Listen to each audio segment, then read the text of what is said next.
IVM. Hi everybody, just wanted to ask everyone for a quick favor. We're running a brand survey right now and would really appreciate it if you could let us know what you think about the advertising on IVM. Go to ivmpodcast.com/survey and do let us know. As part of this, we'll be selecting 10 random participants and sending them some IVM swag, so do fill out those surveys.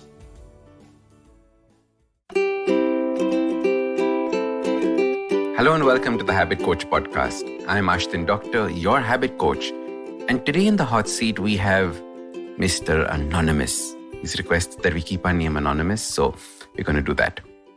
He says this: my parents constantly complain that I ignore them and don't care for them. However, because of their pressure, I compromised on many of my aspirations. I ended up buying a house when I wasn't ready. I didn't have enough down deposit amount and ended up taking a personal loan apart from a housing loan to fulfill their dream.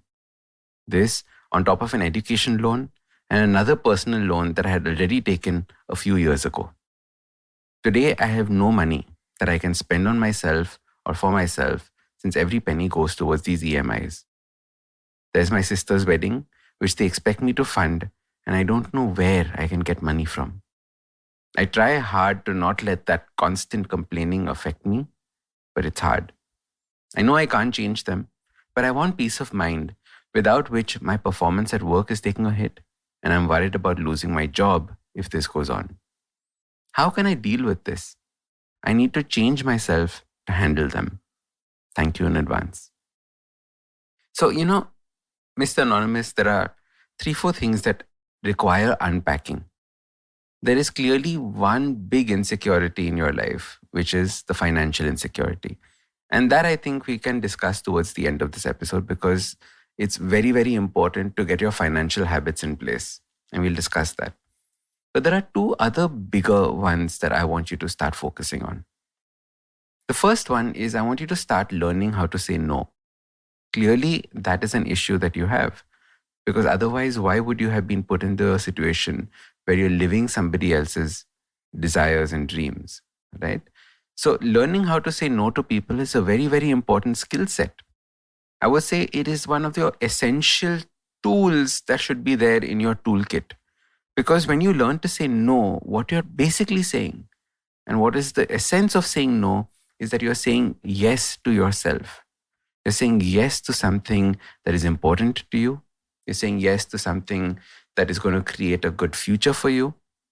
So learning to say no is very important. Very often, we don't say no because we're afraid of 2 or 3 things. The first is we're afraid of being judged. The second thing is we're afraid that the other people will not like us because we said no to them. And the third thing is that when we say no, we feel we're being rude. But the truth is that when you say no to people, they actually value you more. And the reason for that is they appreciate that you are taking care of yourself. And they appreciate the fact that there are things that you will say yes for and that they're saying that you'll say no for. Nobody appreciates a doormat. If you just say yes to everything and you lie down and say walk all over me, nobody really appreciates that. But people do appreciate when somebody does something once and then does something else another time. So it says no once, but says yes, because they know when you say yes, you will truly mean it. Now, how do you say no? You don't say no by just saying, nah, I can't do it. That's not the way. You say no by offering a suggestion. Hi, I don't think I can pay for this. I don't have that money. Here are the amount of EMIs. Here's my salary. You really think I can pay for this? However, we can probably do this, and this. So what you do is you give other suggestions instead of just saying a flat no. So that is one skill set that I want you to learn. The second skill set that I want you to learn is having your principles in place. What are the principles that you live by? And this is important for every single person listening to this podcast right now. What are the principles that you live by? I live by a principle saying that I will never give money to anybody. Right? I will never loan money to anybody. If somebody wants money, I'll give it as a donation, not expecting it back in return. That's one of my principles with money.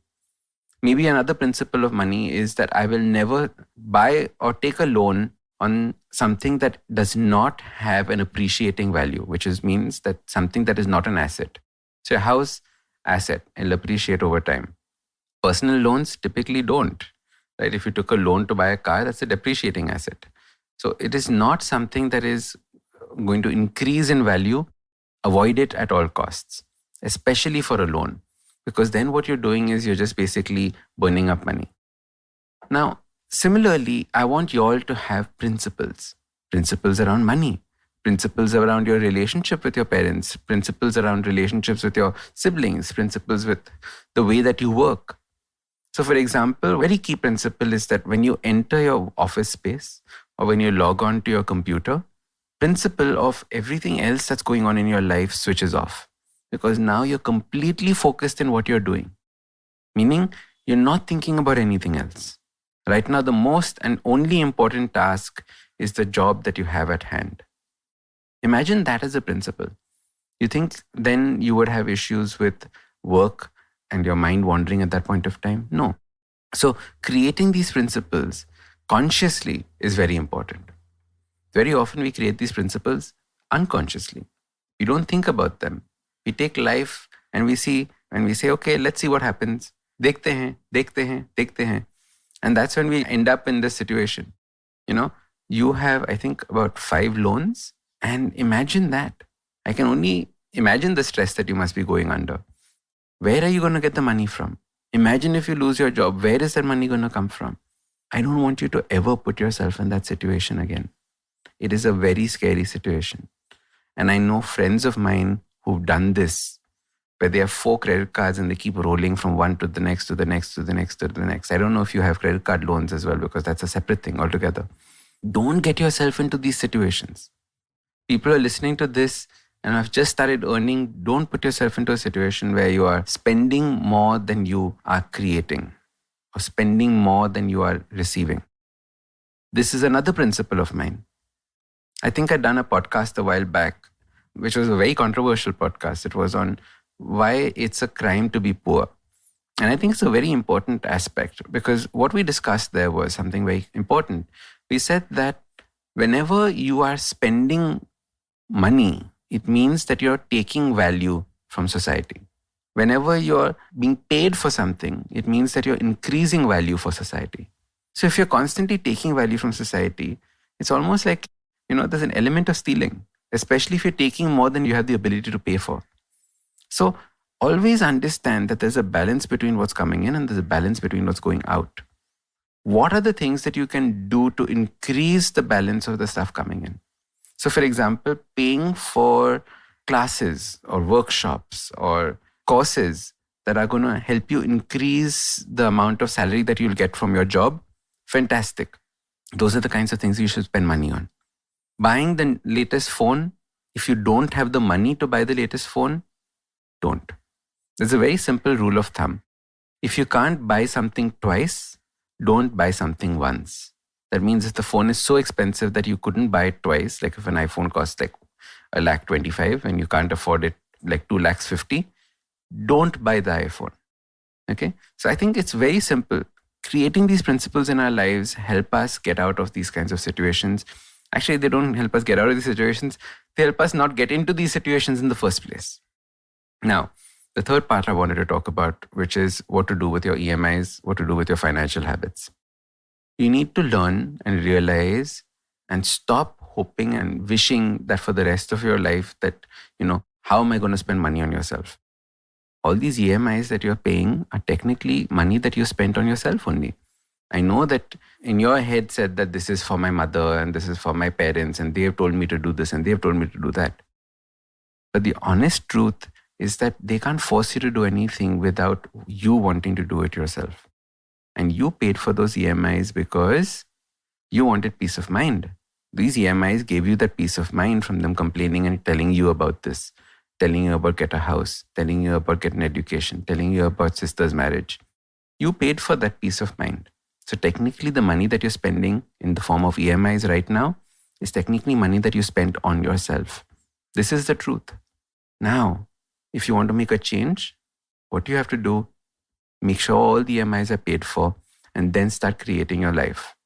I would take it a step further and I would say that even if you can save 5% a month or 10% a month of your salary, just put it away in a SIP or put it away somewhere where you can never touch it for the rest of your life. Okay?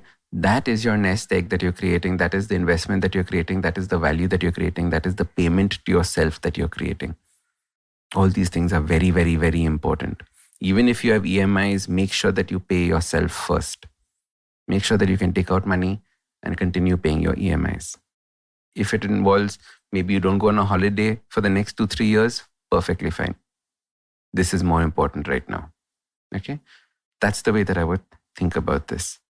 And the last part is the parents constantly complaining that I ignore them and don't care for them. Now think about it.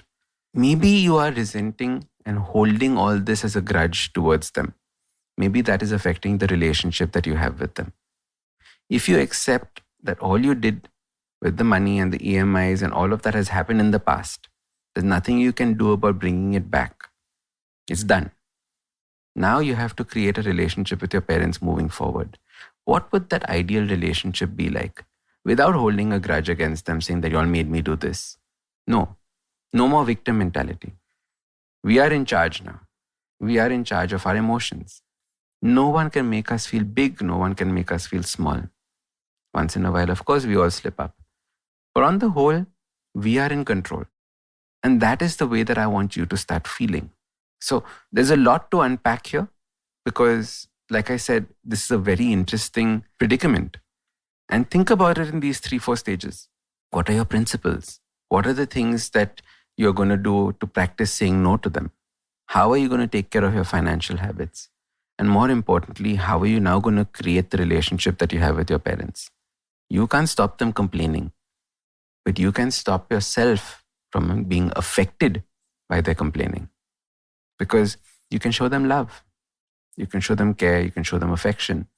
And you can say that, look, I have done my best. I've done everything that I can. Let me finish this part. And then we can discuss. We can talk about anything you want under the sun except money.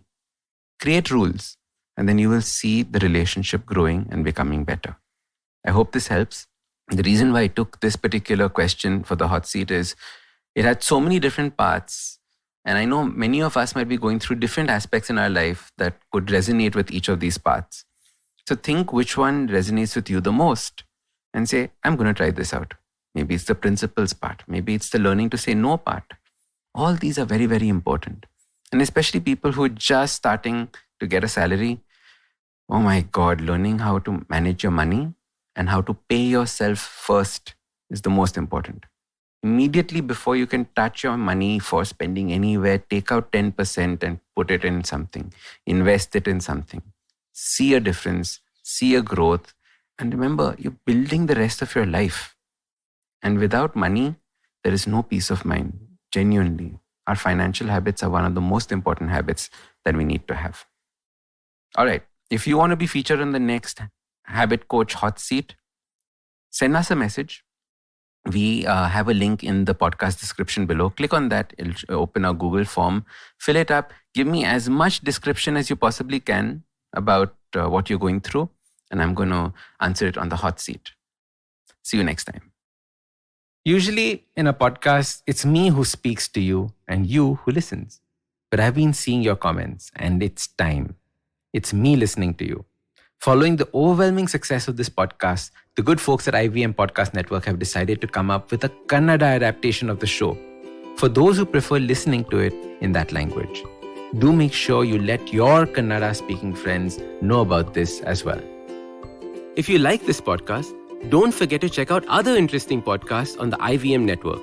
You can listen to us on the IVM Podcast app or ivmpodcast.com. You can also follow us on social media. We are at IVM Podcasts on Twitter and Instagram. If you want to reach out to me, I am Ashdin Doc on Twitter and Instagram. You can find lots more information on my website, awesome180.com, or check out different content on my YouTube channel called AWESOME180. That's Awesome180. Hey everybody, it's been a great week on the IVM Podcast Network. On Advertising is Dead, Varun explores brand experiences in a post-pandemic world. He's joined by Arun Srinivas and Shravat Aluru. On Smarter with Sid, Siddharth reviews the YouTube Shorts funds and details its strengths and challenges. On Marathi Kit Ki Thun, Dr. Rajiv and Manik Deshmukh reminisce about the close relationship between bicycles and childhood. On Say No to Drama, Chetna decodes the drama around the expectations and their resultant disappointment. Do follow us on social media. We're IVM Podcast on Twitter, Facebook, Instagram, and LinkedIn. And remember, if you're enjoying this show or any of our other shows for that matter, please do tell a friend. And finally, we'd like to thank our sponsors this week, Cred, Bank of Baroda, Quarter, CoinSwitch, Kuber, Slay Coffee, Intel, Kotak Mahindra Bank, and Oxfam India. Thank you so much for making this possible. Are you looking for finance products and services that can enhance your personal finance experience? Are you looking for a space to talk about your financial product or service? And are you looking for a crisp talk show where the conversation is all about money? Well, your search ends here. Hi, my name is Anupam Gupta and I'm host of the Paisa Vaisa podcast, and I invite you for the conversation about your personal finance on each Monday on the IVM Podcast app or the website or on any podcast streaming platforms. See you folks.